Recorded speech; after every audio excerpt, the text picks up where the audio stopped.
This video is sponsored by Recut, which is awesome because you can enjoy this guide now completely free. Let's take 30 seconds to see if you're in the right place. You are thinking about video podcasting for YouTube or just started and want to level up? Check. You want a full guide, not just gear and audio-visual production, but tips on the entire workflow. Planning, recording, editing, preparing, distributing, growing and monetizing, check. And you're willing to get started without necessarily having the optimal gear. I'll cover my intermediate setup, but we'll also cover cheaper options on both the gear front and for AI tools and services on the editing side if you're not super comfortable with editing and need to get the best out of mediocre mics. Checkmate. My goal is to keep this guide dense and relevant, and particularly useful if you're excited about YouTube distribution for your video podcast. I'm going to stay out of the deepest video and audio weeds, so if you need additional help, that's where to leave a comment. And I'm no expert. My show is less than 10 episodes in, but I'll share my workflow and everything I know, so let's get rolling. We want a quick plan for each of the successive phases before we dive into them too deeply. But don't go crazy here, because it's really important to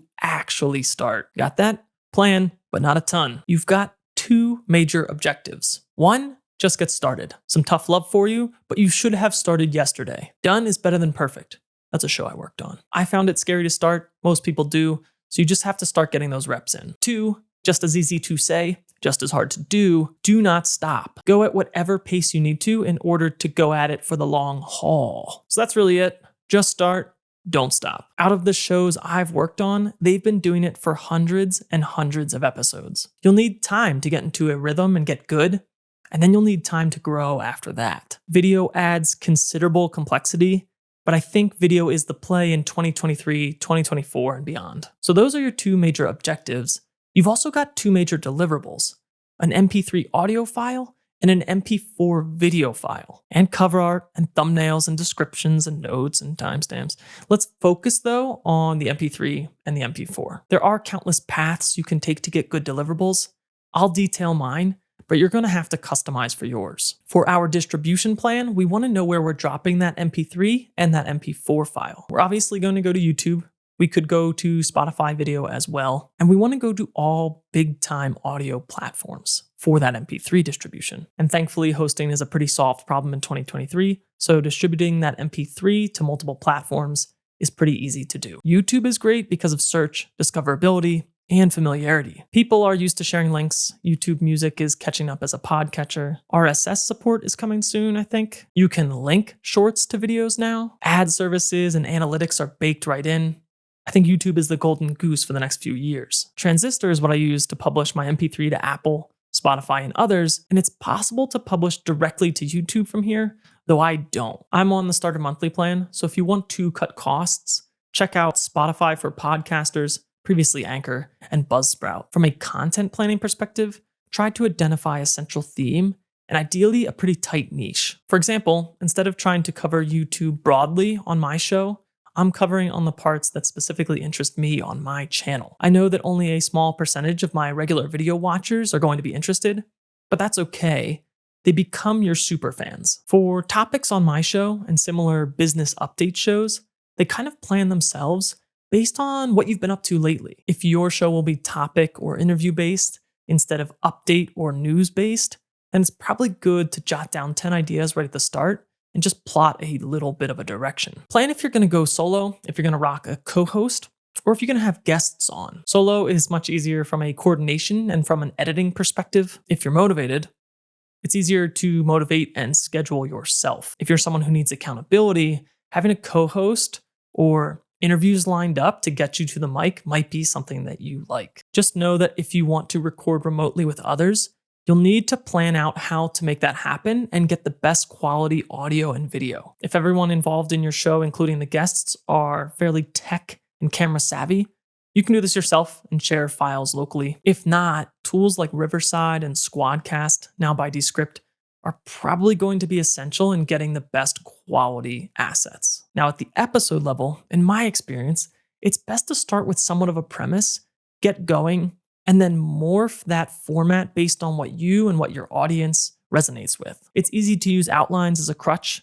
Guilty here. Something more than bullets, but less than a script is probably going to be most helpful. I've made the choice to set the expectation that my computer is going to be featured in this shot. I'll look at it, and at times I'll even read sections directly and not worry about this lens eye contact. I would say do whatever works for you, because audio is still the most important part of a video first show. Some final things to consider in planning: value tools and processes over the gear itself. If you're waiting for a better camera or mic to get started, then that's just as silly as when I waited for YouTube to roll out their podcast-specific playlist feature. Big mistake. See major objective number 1, just start. A great example here that I like is safety third. They're holding their mics, varying the distance from their mouths constantly, shooting in a dumpster set. It's chaotic as hell, and the fans can't get enough. Tooling and processes that enable great consistent content and personality will overcome the gear. I'll show you tools that you can use to easily clean up even phone or computer audio. Speaking of computers and phones, let's record. And let's start with audio. You can't wait for a sound-treated studio to start unless you're cache heavy. I'm not. So let's just try to eliminate as much background noise as possible. Kill the fan, preheat or pre-cool your environment so that you don't have those units kicking on while you're recording. More carpet is better than less carpet if you have it. If you've got noisy neighbors or family or pets, try to plan for a quieter time. Alternatively, you could tie them up and tape their mouths shut. Apple is touting great mics on newer MacBooks. Here's how mine sounds. We'll clean it up later in the editing section, but we'll be able to see if this is usable. Frankly, I'm not sure that it will be, but we will find out. Similarly, I don't use my iPhone mic to record, but you certainly could. Here's mine. I'm holding it close, recording directly into a voice memo. And I will sync this audio from the iPhone with this camera shot later. Probably sort of rough, but we'll see what we can do to clean it up. If you've got headphones with a good mic, you could probably use that. I'm taking a look, and I'm not sure if this one will be. Seems like it's recording a little bit high, so I'll try to bring this audio down a little bit, and we'll see if there's anything that we can do in editing to make this sound good. This is the Rode NT USB Mini, and it's gonna run you $99. I already recorded this earlier after misplacing my USB-A dongle, but we're back now, and USB mics like this one are one step down the audio rabbit hole. A good bump in quality, simple to use, and relatively affordable. There are an overwhelming amount of options when it comes to USB mics, but this is the one that I've used for years in the past, and I have it laying around, so I figured I'd offer this test audio. It comes with a stand, as you can see I'm using now, that's magnetic, but on the bottom, it will also screw into any mic arm that you have laying around, or need to go out and get if you're starting from scratch. Further down the rabbit hole, you've got affordable dynamic XLR mics like this Rode Pod mic. Like the USB Mini, it's also $99, but you don't have an XLR cable port on your computer now, do ya? So you'll need some type of interface, and you may need a mic activator for mics like this. You're also going to need a simple stand at the very least. I've used a Focusrite Scarlett Solo Gen 3 paired with a Cloudlifter CL1. That's what you're hearing right now for this clip. It's a bit messy. I'm going to try to hold it up so you can see this. But we've got 2 XLR cords now running from the mic into the Cloudlifter, then into the interface. If I look at the levels that I'm recording in OBS, at some point my voice is peaking in the yellow range, maybe around -10 dB, something like that. Depending on the interface cables and mic you choose, the dynamic XLR route is great for great audio. But at this point, you're kind of several $100s in. Rode's new Pod Mic USB is $199. And it's both a USB and an XLR mic. I haven't used a mic like this, but this type would be super appealing to me if I wanted to start using it as a USB mic, kind of skip the extra accessories, and then have the XLR option later on. And then maybe step 2.5, 3 down the rabbit hole is spending a bit more on XLR mics like this Electro Voice RE20 and interfaces to plug into, sort of like the Rodecaster Duo that I've just started using recently. You're still hearing the pod mic here on the Scarlett Solo and Cloudlifter, but the RE20 plugged into the Rodecaster Duo right behind my computer is the audio that you're going to listen to for the duration most of this podcasting guide. The Rodecaster Duo has all sorts of advantages, and the big one for me is having that micro SD card as the backup. It also does some of the processing that we will run in Audition, kind of live, real time, and that's nice. When I have something like the Rodecaster Duo, I'm ready to go for a 2-person live show. If I ever wanted to record something like that for a client, this Focusrite and Cloudlifter is optimized just for one single mic. They have double options, but they are more expensive. And so the stuff that I plan to use as long as it'll last will be kind of like this RE20 as primary mic, this really simple third-party shock mount, the Rodecaster Duo.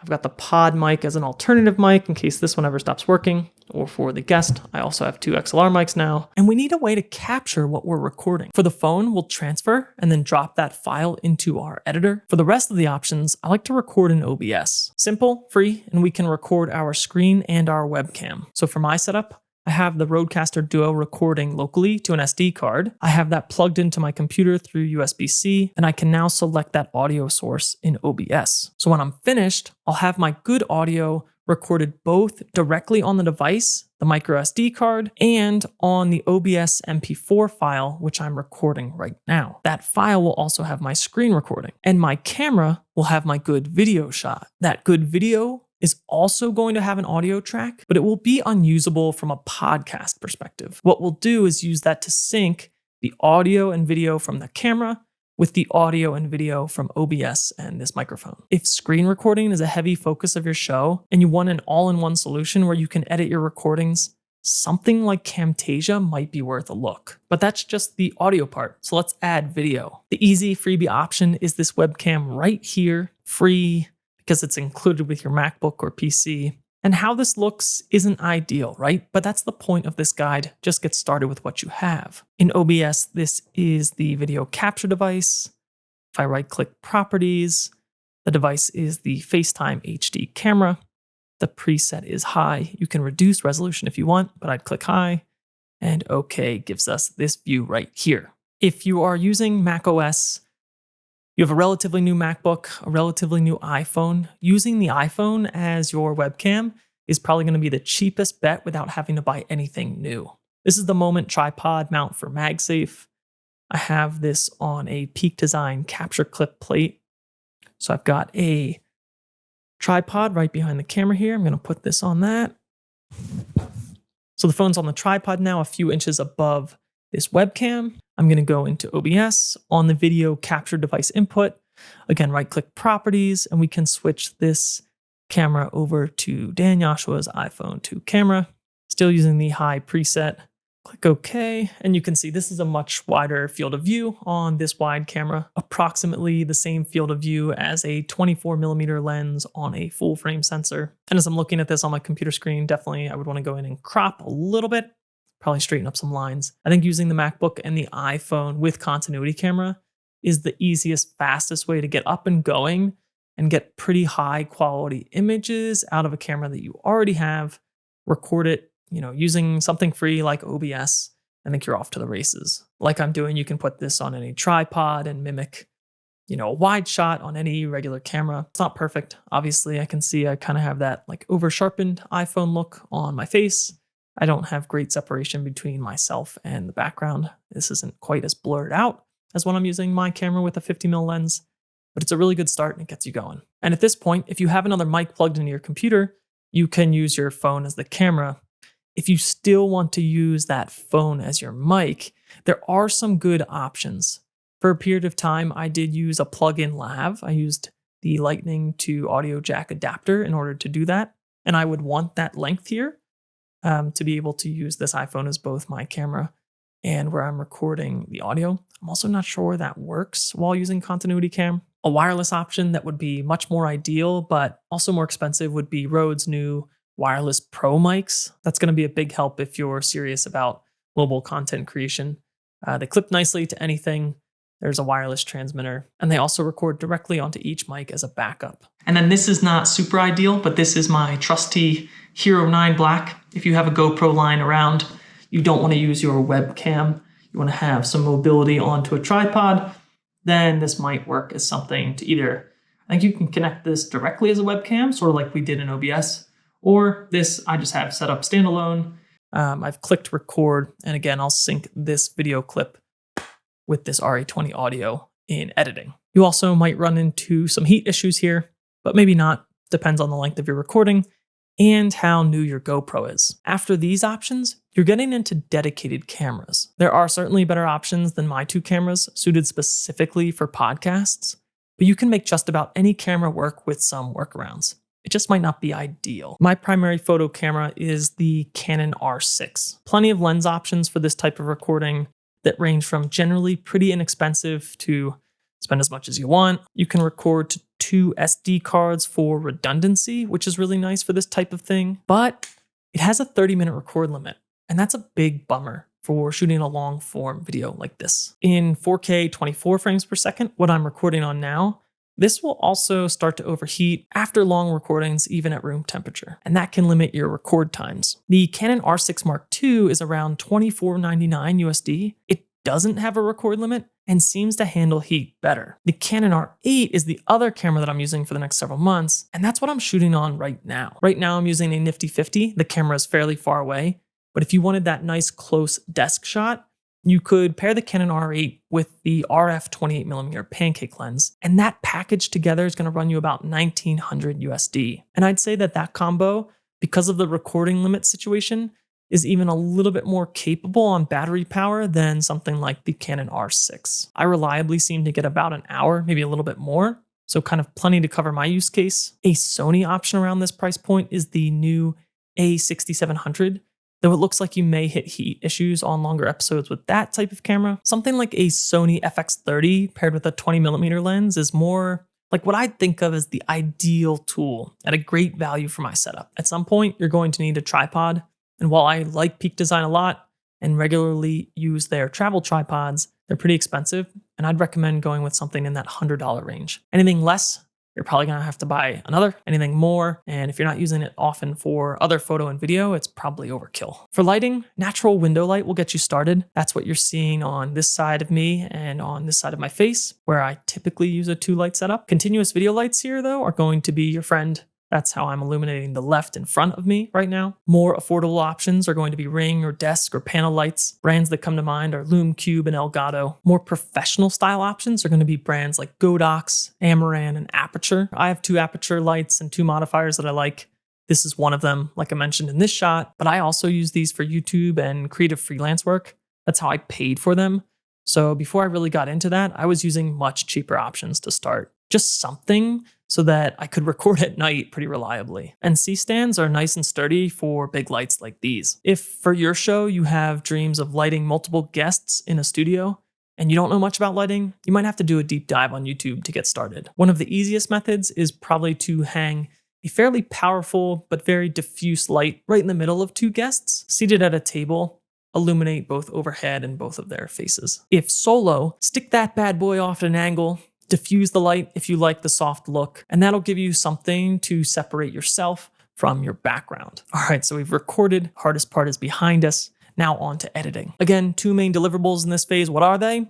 MP3, MP4. I will genericize the steps in this process at this point. That way, the concepts are only one tutorial away if you need to do the same thing, but need to do it in a different editor than Premiere, in a different editor than Audition, in a different editor than Photoshop. But at heart, I'm a good little Adobe boy, so we will use Premiere for video, Audition for audio, and Photoshop for images in this section. DaVinci Resolve has a free version, and Final Cut is only a one-time payment. We'll first edit our audio, and then we'll edit our video. But the first thing we need to do before working on our audio is to sync up our audio and video tracks. Before I even get into Premiere, I'm going to do that step in Recut, today's sponsor. We'll use the latest episode of my show as our example. Recut is going to automatically cut out the silence from our clips and give us control over how those automatic cuts are made. We'll then pull the cuts that Recut has made into Premiere, into Final Cut, into Resolve, into whatever compatible editor that you're using. So let's pull in our video file. This will be attached to our nasty onboard camera audio that we wouldn't use for a podcast. And then we'll pull in our good, clean audio. In my case, I could pull just the audio file from the SD card of the Rodecaster. But what I actually want is my OBS screen recording, because that also has a good copy of the good audio, and I want that screen attached. Let's click segments above the timeline, zoom in, and line up all the audio on these clips so that we're ready to edit. We want to find the clap in my good and bad audio, zoom in, and make sure we don't have any overlapping echo once we're aligned. Click clips to lock in those tracks. In the silence tab, threshold, minimum duration, and padding are going to be our main adjustable parameters to identify the silences shown in red that Recut will remove. Adjust and review until you're happy. You can play it back and see what your final output will look like. We can disable any audio tracks that we're only using to sync. In our case, we don't need the audio coming out of the Canon R8. If we were to listen to that, it's going to sound really far away, really echoey, pretty unusable for podcasting. We just want our good video track, screen record track, and the one clean audio track, again, which I'm going to get from either the OBS video recording or off the SD card of the Rodecaster. That's much better.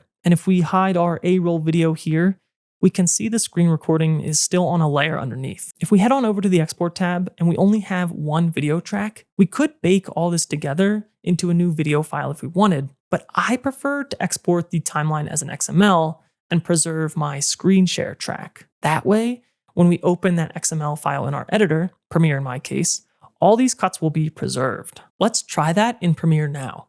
Create a new project, sample show, upload iceberg, 6, in my Premiere folder. We'll import that XML, go to the list view, and we'll open this XML sequence. So there are all of our cuts that were made to remove the silence. Now, if you have a show that you're really tight about doing in a one take, you probably don't have that much editing. You might not even need recut, but I definitely need to clean up parts of mine. And there are parts that I've had multiple takes at, and I can go through and now remove the bad ones. Recut is a one-time payment app. That's one of the biggest things I like about it. There are similar services, but a lot of them are paid monthly. You can demo it free for 5 exports, which is really cool to see if it works for you. If it does, you can use my affiliate link below for $10 off. But let's do a few things here to prep for further audio and video editing. The sequence or timeline has inherited our 4K 24 frames per second from our R8 track. That's exactly what we want. We could tweak this if we accidentally set those settings to match the screen recording. At the start of each episode, I like to sync my tracks based on the waveform of my clap, and I do that visibly in front of the camera when I have it turned on and close enough to the mic so that everything picks it up. We can remove that if we don't need that at this point. Let's then unlink our Canon R8 video and audio. I usually have to do this in batch thanks to Premiere's performance when selecting a ton of clips. Now let's do some nesting to combine clips so that we can manipulate all these cut audio clips as one again. Select all of our audio clips, right-click, nest, call it audio. We can do the same to our video tracks soon. And then on audio, let's right-click, render and replace. And now we can finally bring this track into Audition to edit our audio. And actually, let's copy this track so that we can compare once we're done editing. In Audition, I'm gonna show you some of the tools. Some of these you could probably use exactly as is and get away with it, but you'll probably need to adjust everything at least a little based on your workflow, your room, your mics, all these things. So the takeaway is really the effects and how I apply them as opposed to the exact settings. You really shouldn't be breaking out a notepad at this point. If you don't know anything about audio editing and you really don't want to at all, you could skip this whole section about editing in Audition. You could skip editing your tracks in Audacity and go down to the Auphonic chapter. Auphonic is one of the ways that we'll try to clean up the cheaper mic options, and we can see how well it does on this audio afterwards as well. First, we can scan if we want to pull in statistics. Next, I usually hit it with some slight denoise and de-reverb. Effects, noise reduction, denoise. I don't go too high unless I have a really messy recording. Denoise will clean up consistent sounding background distractions. Fans if you forget to turn them off. Hissing. It'll probably take I hope, the refrigerator noise out of a recording like this. Then effects, noise reduction, de-reverb. I was recording in a big room with little carpet, high ceilings, lots of hard surfaces. I would hit de-reverb pretty hard when recording in my old apartment. Here, I have open space. I have a big slab of hard counter right in front of me that extends. So de-reverb is going to cut down on that echoey sound. Now let's go effects, amplitude and compression, dynamics. I have a preset, and auto gate is going to be more helpful if 1, you aren't using Recut to detect and delete silences, and 2, if you aren't adding this live at the time of recording with processing done by something like a Rodecaster. Basically, it will remove any background noise below a threshold that you set. When speaking, your voice rises above that threshold, Thus, the gate opens and allows that audio through. Below it, noise that doesn't quite rise to the level of the gate will be silenced. And then compression is going to even out the difference between the highest highs of your track and the lowest lows of your track. This is also processing that can be done on the Rodecaster, and Auphonic will do this for us. You just don't want your speech blowing out in that red area when you start to record. Expander is a different approach to achieving a similar effect to a noise gate or auto gate, I think, but I don't know for sure, so I don't mess with that. Then effects, filter and EQ, parametric equalizer. I use the vocal enhancer preset, and these are the weeds I want to avoid in this guide. I'm not the guy to teach you EQ, and you don't need to know this deeply or at all to get rolling. Look much deeper into EQ if you want to have more control over how your voice sounds, if you want to have a lot more control over cleaning up imperfections in your audio. It's just not something that we're going to do here in this guide, as people make entire careers from doing this. Last two things I'm going to do are remove those mouth clicking noises, effects, diagnostics, declicker. I use the light or medium reduction preset, scan, and repair all. Though, try to stay hydrated, project, and enunciate. And then we want to make this final volume consistent with other spoken work found elsewhere online, so that your audio isn't too soft, you're not causing your listeners to crank the volume, and it's not blaring, you're not going to blow out anyone's ears. Effects, match loudness. Let's drag our file down here, match to ITU-R, target -16 LUFS. This is Apple's podcast standard. Again, kind of in the weeds, one of those things that I've done more research on, but only really know enough to be dangerous. That target -16 LUFS is kind of what we want to aim for in order to get the best sounding audio amongst other audio online. And Auphonic will have a section for this. Then I give it a save. We can jump back over to Premiere, see that the edits have loaded. Then we can click to restore unrendered on our second copy track, and we can have our original track and this to compare. So this is the track with processing. So I want to look at that and just kind of talk about some of the AI tools and general approach and this is the one without. So I want to look at that and just kind of talk about some of the AI tools and general approach most noticeably, we're bringing the volume up within the correct range and some of that compression, which you can see visually. Let's take a shortcut and see how to use Auphonic to do all of this audio editing for us. Skip this section if you do want to do the audio editing yourself or don't want to have to pay for a subscription to save on audio editing time. We want to process this audio with Auphonic. So let's pretend we didn't just edit this track in Audition. We'll mute it, and then we'll export just this MP3. We'll call it Preprocess Sample Show 6. That's going to take a few seconds. Over in Auphonic, you get 2 hours of processing free every month. I typically don't subscribe here as I edit my own audio, but you can buy buckets of processing without being on a monthly plan, which is kind of nice for one-off projects or if you're producing episodes at a slower rate. So let's create a new production here. We can select our file, come down to Output Files, MP3 192. We'll call it Post-Process Sample Show 6. Then in Audio Algorithms, we're going to do basically the analogous processing that we just did in Adobe Audition. All the defaults on the adaptive leveler. This will do our compression, or bringing down the highest highs and bringing up the lowest lows of our audio track. You could experiment with filtering, but let's try the Beta Voice Auto EQ. We're shooting for -16 LUFS again with the defaults for loudness normalization, and I usually leave this noise reduction to static. But you could experiment here too if you have many unwanted distractions. Then in automatic cutting, we don't want to apply anything because we've used Recut already. If we silence our fillers here, our edited track is going to be shorter than our video track. They won't line up and it will be unusable. Let's go ahead and start production. Our file will upload and it will begin to process. Auphonic will shoot you an email when it finishes, but this has ever only taken me a couple minutes, even for kind of these hour-long files. Visually, we're already looking much better. So let's download it and drag it into Premiere. And when we line this audio up, we can toggle between our original, our manually edited Audition track that we just did, and our auto-generated Auphonic track. So I want to look at that and just kind of talk about some of the AI tools and general approach and general approach that and the Auphonic one sounds good. Maybe a little better than mine because I'm no audio engineer, So this is really a great option if you don't want anything to do with the editing and you have at least a small monthly budget. I ran samples of our other less professional audio sources through Auphonic from earlier. I have the MacBook microphone, the iPhone microphone, the headphones that I tried, and the Rode NT USB Mini. So that sort of gives you an idea of what's possible for those sources. If I didn't already want to edit my own audio because I do so for the YouTube channel and other things, then I'd probably lean pretty heavily into something like Auphonic because you don't need to know that much. It's a great service. I think it's a great value if you're using this for podcasting, and it's going to work really well, particularly if you've invested a little bit beyond like your iPhone computer mic. If you have something like the USB microphones or the XLR microphones, this is going to do a really good job. If you like that processing but don't want to pay Auphonic, Adobe Podcast Beta has a free AI speech cleaner, which has some limits, but otherwise you'll have access to Express Premium as a Creative Cloud user. So let's go enhance speech and upload that same pre-processed MP3 from before that we haven't yet edited. Now, I've gotten a warning before that this service is down because of high volume, which is tough to receive as a full Creative Cloud customer. And I've never successfully run a long file through. If I can get it processed, you theoretically could pull in that exported podcast beta track and roll with that, just like we did with the Auphonic track. I will include whatever samples I'm able to run here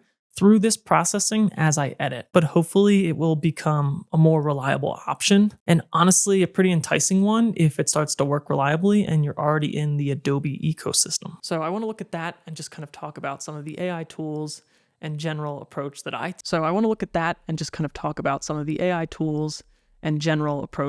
For music and sound effects, I have been using Epidemic sound for years. If you only need one intro or theme track and you're not using this for ongoing content creation, I might spend time looking for songs that are free specifically for commercial use. Otherwise, check out Epidemic sound. I don't get too creative with the music here. I fade a short intro section at the beginning, a short outro section at the very end, and I like to play the same track faintly over top of ad reads to denote them. Now we get into video editing. We've already cut our silence with Recut. We've edited our audio in Audition, Auphonic, Adobe Podcast, Audacity, or otherwise. Now we can clean up any cuts, add visuals, rearrange the timeline to incorporate pre-recorded snippets, and more. To keep the scope of this guide to covering the whole podcast process, I'm not going to be able to get into the nitty-gritty of using the razor tool in your editor of choice for the first time. It's totally fine if you are that new to video and that's where you are starting from, but if so, I would strongly recommend leaning into that one-take mentality. That might mean leaving in ums, ahs, just not planning to cut things out as much as possible,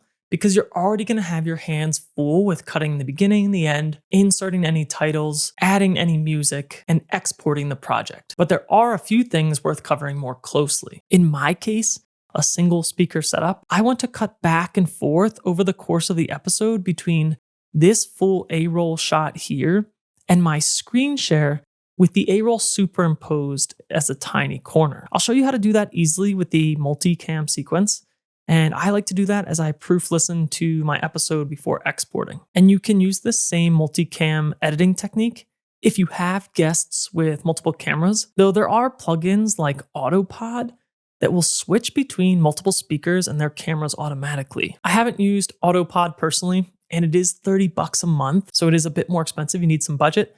But if I were working on video shows with multiple speaker angles and a wide cam that covered everybody, this would be worth at least a test in my opinion for sure. For simplicity, let's assume that we've done a quick first pass of this video, we've adjusted any cuts that we've needed to, and we've removed any sections out of our episode that would have gotten us canceled. When I'm generally satisfied with those cuts, I then go ahead and nest my A-roll video track. Once it's all nested together, I'll adjust my framing from here if I have to, any crop or rotation or scaling. Then I'll adjust my colors, and if in Premiere, I'll use the Lumetri color effect under color correction. The best practice is probably to do all this color work on an adjustment layer so that it's separate and you can easily make changes globally later. And that's what I do for all of my general video uploads. But here, sometimes if I'm pretty sure I'm not going to be cutting anymore, I like to drop this effect directly on this nested clip and bake it in. Now that the A-roll is all combined and looking good, we can arrange a few layers to create my screen share. And once we have that,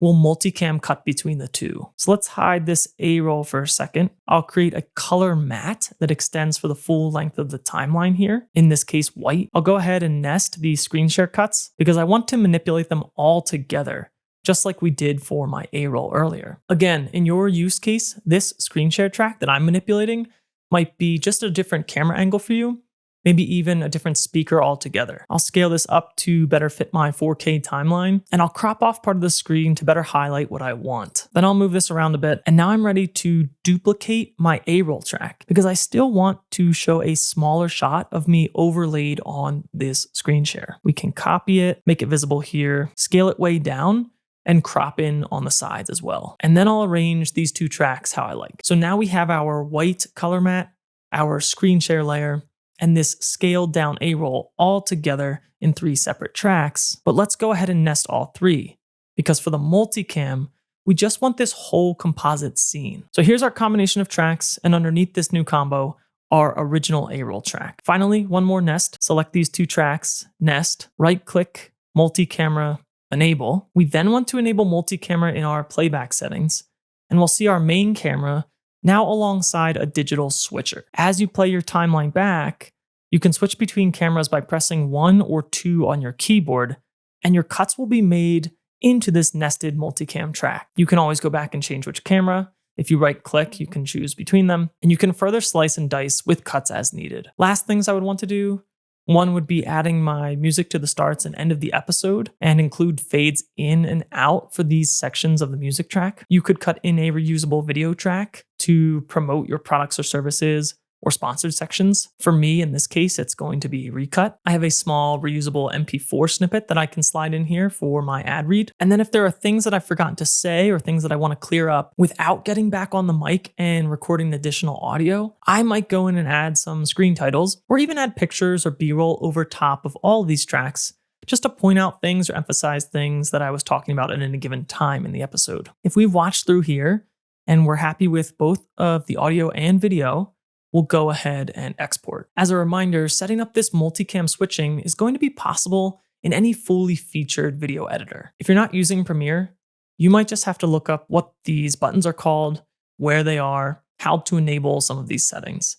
But multicam switching should be available. Exporting will finally reward us with both of those well-earned deliverables that we've touched upon at the very top of this guide. We'll export once for our MP3 and once for our MP4. One thing that you should do for consistency is to save your export presets once you've narrowed down the settings that you've liked. So for my MP3s, my settings are, if we go File, Export, Media, my preset is called the Upload Iceberg, format MP3, and my audio settings have been stereo and 192 kilobits per second, but apparently that's way overkill. Between 64 and 28 seems more generally acceptable, and will save on data, so I'll probably stop being obnoxious with my 192. I'll edit and resave my preset. Video export settings are a bit more involved. These are what I use for my YouTube videos in an attempt to get the most out of the 4K files. I doubt you'll want to copy these if using video on Spotify. They probably want some smaller video files, maybe even 1080p. Either way, I change my format to H.264 here. My frame is UHD at 23.976. I render at max depth and maximum render quality. And then I change my encoding to a constant bit rate, and I set that to 80 megabits per second, which is pretty high, and these files are fairly large. Everything else, I think I have standard. And the MP3 export is going to be really fast, probably no matter what computer you're using. The video export is probably something that you're going to want to let cook for a while, particularly if you're also shooting in 4K. My video usually exports a bit faster than real time, which is really nice, but I'm using a fairly beefy M2 Max for reference. When I was exporting video projects in my previous M1 MacBook Air in the past, those were the types of exports that you just kind of want to set up before bed and let fester overnight. With these two deliverables finally in hand,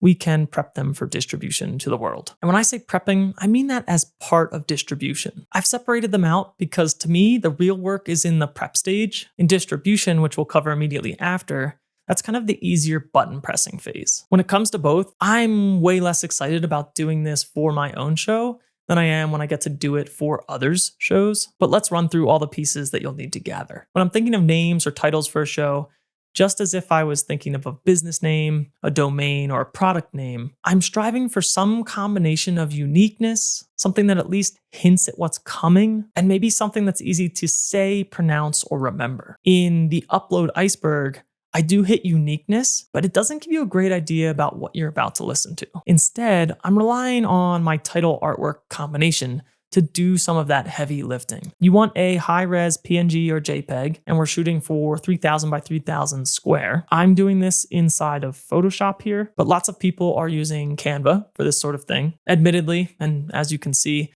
I don't really have design chops myself, but it is something that I stubbornly kind of wanted to do myself to remain kind of independent on all the steps of this show. If you need help here, hiring somebody on Upwork or Fiverr is probably the play. And I've gone with visuals that try to reinforce my premise. For individual episode titles, don't feel a need to include everything that you touch upon in that episode within the title itself. That said, you should probably try to hit the key topics in your title or thumbnail if you can, and covering them in order of the way that you cover them in the episode might be good for retention purposes. Probably don't follow my lead on thumbnails. I've been making YouTuber faces in jest and using this generic template, and unsurprisingly, the click-through rates have been quite low. They do stand out dramatically from my regular video thumbnails, as you can see, and that's exactly what I want for now. The title gives you the main theme, and the thumbnail clearly screams that it is a podcast episode. That way,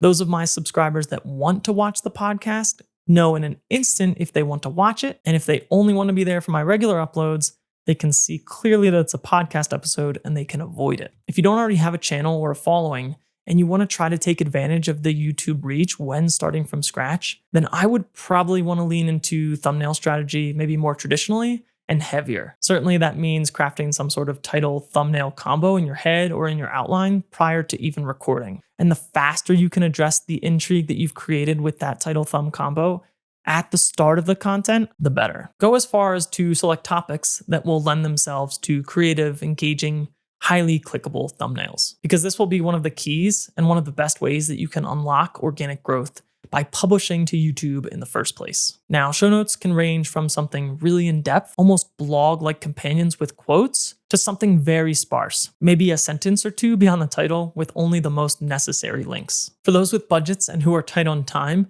this is a great thing to outsource. If you are more of a writer than a podcaster, then this is your time to shine. I've decided to split the difference for my show, and I use AI assist tools here. Currently, I've been using Podsqueeze's GPT-like interface. There is still some manual tweaking to be had, but it's a pretty fast way to get several sentences of summary and take a shot at things like timestamps and transcriptions. Your show notes will probably differ slightly between YouTube and your audio-only host. It won't be quite as simple as copy and paste to both. If for no other reason, then YouTube technically gives you a catch-all description box, 5,000 characters, and your hosting platform will have separated spots for all of this metadata. My personal listening experience is that I never ever use chapters on my podcatcher when I'm listening to audio-only episodes. For video podcasts on YouTube, sometimes I will use the chapters to jump around, and for traditional YouTube videos, I use them all the time. During your final listen, when you're doing QA on your episode, that's a great time to jot down some timestamps so that you have them later for distribution. I've been using the ones that Podsqueeze provides,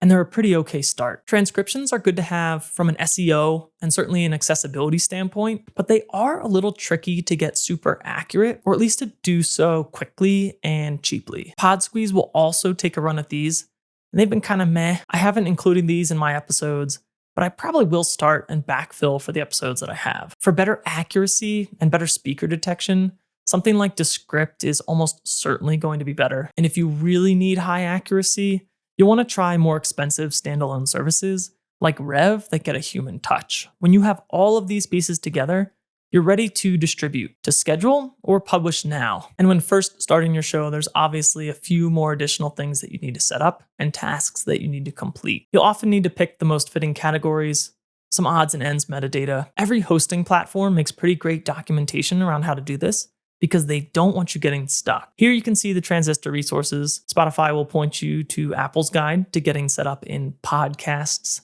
plural, connect, and Buzzsprout has guides and videos as well. One important thing to know is that it can take some time to set up all of these directories. Not much time or effort on your part necessarily, but Apple can take some time to approve. Mine was maybe a few hours, but they say it can take days. You'll have equivalent settings and/or distribution pages in your hosting platform of choice. Now for YouTube, it's as simple as uploading any video in YouTube Studio with just a few extra callouts. When uploading, you'll want to specify a playlist. I choose my existing one here, but you'll want to create a new playlist, new podcast. There, you'll have some additional fields to fill out, much like you would on your hosting platform. Title, description, visibility, thumbnail, or cover art. And then if we look at my playlist page here, you can see how that will look. And setting up the specific podcast playlist type will also give you a separate analytics tile, which is great because you can quickly see all of these episodes without your other videos. In the additional settings here, you'll also want to make sure that you check paid promotion if you have sponsors. Automatic chapters might be good enough if you don't want to bother messing with the timestamps. And there are all sorts of other metadata down low, like the shorts remixing, category tags,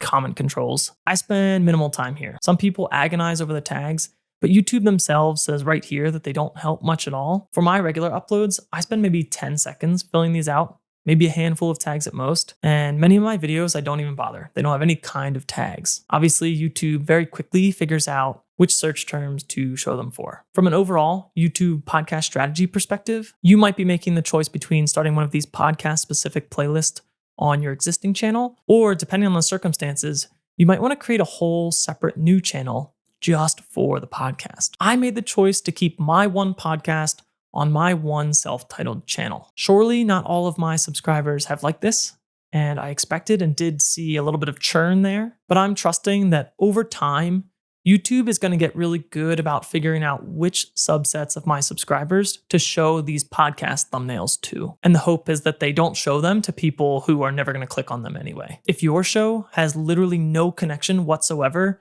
to your existing YouTube uploads, if it were me, I would probably make a dedicated channel for the podcast alone.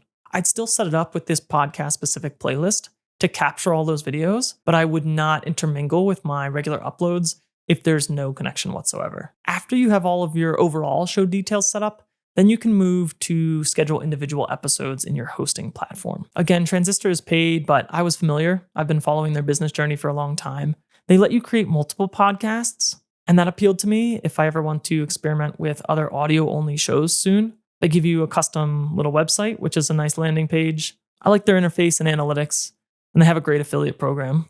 Link below if this interests you whatsoever. You might want to get into a habit of scheduling episodes and trying to stick to a schedule so that listeners know exactly when your episodes are coming out. But I'm a bit crazy, and I press that button manually whenever these episodes or whenever my videos are ready. You'll find endless debate over quality versus quantity, particularly in the context of scheduling content. I'm finding on my channel that good content finds people regardless of what time or what schedule it's released. YouTube these days views videos in a very singular way. They're not looking at your channel upload history or frequency or whether you're adhering to a schedule to see whether or not they want to push a video out to a broader audience. They're looking more at how audiences interact with your title thumbnail combination in relation to others where it shows it. And then after people click, they're looking at audience signals, audience behavior to figure out if they should push this more broadly. Does it help if your audience knows that your show is going to come out Monday, 9 a.m. every single time? Sure. Will your best fans watch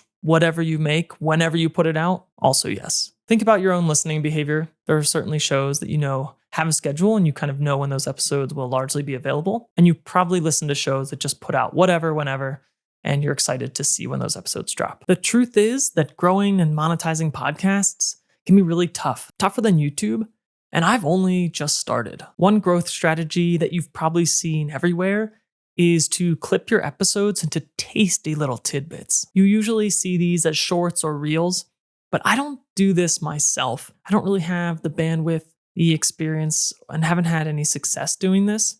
But the power of YouTube is that you can upload those shorts, those snippets, and link them directly back to a video. That kind of starts to be the power of the platform, remaining in an ecosystem. Growing your show from word of mouth and based on ratings in podcatchers is probably the best, although maybe slowest way to still grow a show. And knowing this, it's good to keep in mind when crafting concepts episodes titles, and more. From a monetization standpoint, I like YouTube because once you get accepted to the partner program, and that might take you a long time, I got into that strictly with my typical YouTube videos and not with the podcast I'm growing. But once you get accepted, the ad platform is already mature and it's built right in. All the tools are here. At the time of scripting, my podcast has kicked off a lucrative $2.55. So obviously you're not counting on this AdSense revenue anywhere near the start of your journey.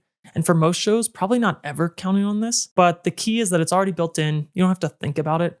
At some point for bigger, more successful shows, this probably does grow to the point of being able to maybe offset or defray some of the production costs that you have, maybe pay for some of these tools that we've discussed. And I am not the authority here, but I like the idea of trying to find tightly fitting sponsorships that I could run over the very long term for my channel. Working with Recut on some of these experimental pieces of content has been exciting because this video is part of a sponsored block of other content, including several of my podcast episodes. If you don't have an audience that's big enough to start realistically approaching sponsors, thinking about your ideal companies that you might want to work with, I think is still worth spending some time noodling on, even at the very start of the process. A final note on tooling, all of this stuff is moving very fast. I've been working on this guide for a few weeks, and in that time, we've seen a lot of changes. There are some updates that have come out that essentially make it hard to keep the scope of this guide very, very fresh.